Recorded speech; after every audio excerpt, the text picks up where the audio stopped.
Good morning students. अब हम लोग सिलेक्शन प्रोसेस को आगे बढ़ाते हैं। सिलेक्शन नेक्स्ट टॉपिक है हमारा सिलेक्शन प्रोसेस। अभी तक हम लोगों ने पढ़ा था meaning of selection and features of selection. अब हमारा है प्रोसेस ऑफ सिलेक्शन। सबसे पहले हम मीनिंग इसका एक बार फिर देख लेते हैं। Selection can be defined as discovering most promising and most suitable candidate to fill up the vacant position in the organisation.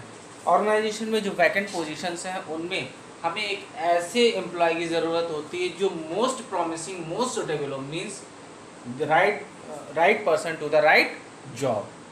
ठीक, कि जिससे हमारी सारी रिक्वायरमेंट फुलफिल हो सकें। जिस तरह की जॉब है, जिस तरह की वैकेंट पोजीशन है, वो हमारे लिए उसकी रिक्वायरमेंट को फुलफिल कर सके। अब सिलेक्शन प्रोसेस में सबसे पहले हम लोग क्या क्या चीज़ें करते हैं उसके बारे में हम लोग बात कर लेते हैं। सबसे पहले हमारा आता है preliminary screening, selection test, employment interview, checking reference and background, selection decision, medical examination, job offer and the last contract employment. सबसे पहले हम लोग बात करेंगे प्रिलिमिनरी स्क्रीनिंग की। Preliminary screening is done to eliminate unqualified and misfit candidate based on information supplied in application form. Application form में जब हम लोगों ने रिक्रूटमेंट के लिए ऐड दिया तो हमारे पास क्या होता है, पब्लिक एप्लीकेशंस देती है। एप्लीकेशंस के बेसिस पे हम छांटते हैं कि हमारे लिए अनफिट या अनक्वालिफाइड एम्प्लॉय कौन सा रहेगा, उसको हम एप्लीकेशन के थ्रू ख़त्म कर देते हैं, वहीं से बाहर कर देते हैं। या यूं कह सकते हैं हम लोग कि जो हमारे लिए सुटेबल कैंडिडेट एप्लीकेशन के बेसिस पे लगता है उसको हम एंटर कर लेते हैं और बाकी रेस्ट ऑफ कैंडिडेट को डिसक्वालीफाइड कर देते हैं। उसके बाद आते हैं सिलेक्शन टेस्ट। सिलेक्शन टेस्ट क्या होता है? The organization prefer to conduct written test to find out the practical knowledge of the candidate। Practical knowledge check करने के लिए हम लोग रिटन टेस्ट लेते हैं, जिसमें कुछ टेस्ट के नाम दिए हुए intelligent test, aptitude test, personality test, trade test and the last one interest test. सबसे पहले बात करते हैं इंटेलिजेंट टेस्ट की। The kind of psychological test is used to measure the level of intelligence IQ of an individual. क्या सबसे पहले हम उस एम्प्लॉय का जो जिसने फॉर्म दिया है कैंडिडेट ने, उसका हम IQ लेवल चेक करते हैं, वो कितनी जल्दी क्या डिसीजन ले सकता है, वो डिसीजन किस बेस पे रहता है। ठीक, सेकंड आता है aptitude test. This test is conducted to find out the potential of learning new job in the candidate. Aptitude test के थ्रू हम लोग पता करते हैं कि इस कैंडिडेट में कितनी कैपेबिलिटी है नई नई चीज़ों को सीखने की, न्यू आइडियाज या न्यू ट्रेनिंग को कितनी जल्दी ग्रैस्प कर सकता है। नेक्स्ट आता है हमारा personality test. Personality test is conducted to find out the human behaviour of the candidate. Human behaviour कि अब वो ऑर्गेनाइजेशन में किस तरह वर्क करता है, उसके उठने बैठने बोलने काम करने का तरीका क्या है, ये सारा हम लोग चेक करते हैं पर्सनालिटी टेस्ट में। सेकेंड लास्ट आता है trade test. This test is conducted to check the existing skill of an individual. कि एक हर कैंडिडेट की इंडिविजुअल स्किल्स होती हैं खुद में कुछ, उन स्किल्स को चेक करने के लिए ट्रेड टेस्ट लिया जाता है। उसके बाद आता है last interest test. Interest test से ही नाम से ही क्लियर हो रहा है इंटरेस्ट कि पर्टिकुलर एम्प्लॉय का किन किन चीज़ों में इंटरेस्ट होता है, उन इंटरेस्ट को हम लोग चेक करते हैं। ठीक, उसके बाद आता है जब हमारा प्रिलिमिनरी स्क्रीनिंग हो गई, सिलेक्शन टेस्ट हो गया, उसके बाद आता है एम्प्लॉयमेंट इंटरव्यू।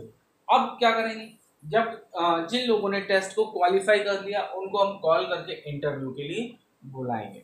ठीक, इंटरव्यू में कभी कोई सिंगल व्यक्ति नहीं बैठता, पूरा पैनल बैठता है, HR डिपार्टमेंट बैठता है, जिसमें एक साइकोलॉजिस्ट ह्यूमन बिहेवियर से रिलेटेड, ठीक, सब्जेक्टिव क्वालिटी से रिलेटेड कई सारे लोगों का ग्रुप एक साथ बैठता है, ताकि हर चीज़ पे पैनी नज़र रख के हम एक मोस्ट सुटेबल कैंडिडेट को छांट सके। उसके बाद आता है सिलेक्शन डिसीजन। जब हम लोग सभी उसके बाद आता है चेकिंग रेफरेंसेस एंड बैकग्राउंड। जब हमने एम्प्लॉयमेंट इंटरव्यू कर लिया, उसमें कुछ कैंडिडेट्स को सिलेक्ट कर लिया और बाकी को हमने रिजेक्ट कर दिया। ठीक, जो हमें मोस्ट सुटेबल लगते गए उनको हम सिलेक्ट करते जा रहे हैं और बाकी को हम डिस्क्वालीफाइड करते जा रहे हैं। अब जिनको हमने सिलेक्ट किया उनके लिए हम क्या करेंगे, चेकिंग रेफरेंसेस एंड बैकग्राउंड। उनसे जब हमने एप्लीकेशन फॉर्म मांगे थे, उनसे कुछ हमने रेफरेंसेस मांगे थे, उस एप्लीकेशन फॉर्म में कुछ बैकग्राउंड इंफॉर्मेशन थी, उनको हम चेक करना शुरू करेंगे। ठीक, उनको before in the application form the candidate is asked to the name of two references. If the candidate qualifies the interview, then the organization prefer to check with the reference about the personal character of the candidate. Okay, उसके बाद जब हमने उनके background को check कर लिया, references को check कर लिया, उसके बाद नेक्स्ट आता है सिलेक्शन डिसीजन। क्योंकि अभी भी हमने बहुत सारे कैंडिडेट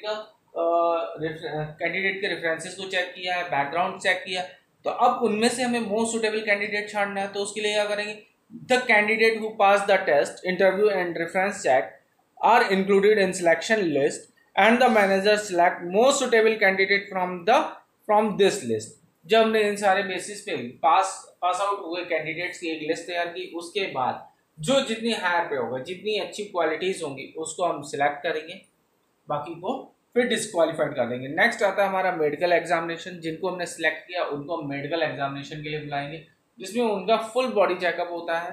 ठीक, मेडिकल एग्जामिनेशन हम लोग इसलिए कराते हैं कि ऐसा ना हो कि आज हमने किसी को ज्वाइन कराया और वो कल बीमारी से जॉब को उसको छोड़ना पड़ जाए, या उसके साथ कुछ मिस हैपनिंग हो जाए जो कि ऑर्गेनाइजेशन के लिए हानिप्रद हो।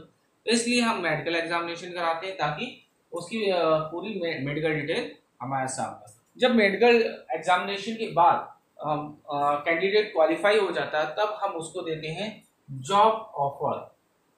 ठीक, कि अब हम आपको ये जॉब ऑफर कर रहे हैं और इस जॉब के बदले में कैंडिडेट देता है एक्सेप्टेंस कि हाँ, हम इस जॉब को ज्वाइन करने के लिए तैयार हैं। ठीक, अब जब ये प्रोसेस हो जाती है तब आता है कॉन्ट्रैक्ट ऑफ एम्प्लॉयमेंट। उसके बाद जो एम्प्लॉयर होता है वो एक अपना कॉन्ट्रैक्ट तैयार करता है और एम्प्लॉयर दोनों उस कॉन्ट्रैक्ट पे अपने साइन करते हैं, ताकि दोनों एग्री हो कि हाँ, पर्टिकुलर जॉब के लिए दोनों लोग तैयार हैं। When candidate accept the job offer, it refers to the signing contract of employment. While signing the contract of employment, or the employer and the candidate exchange certain documents. The common content of the contract of employment are job title. Job क्या होगी, title क्या है उसका, duties, responsibilities, पे, allowances, hours of work, leave rules, disciplinary rules and provision period etcetera.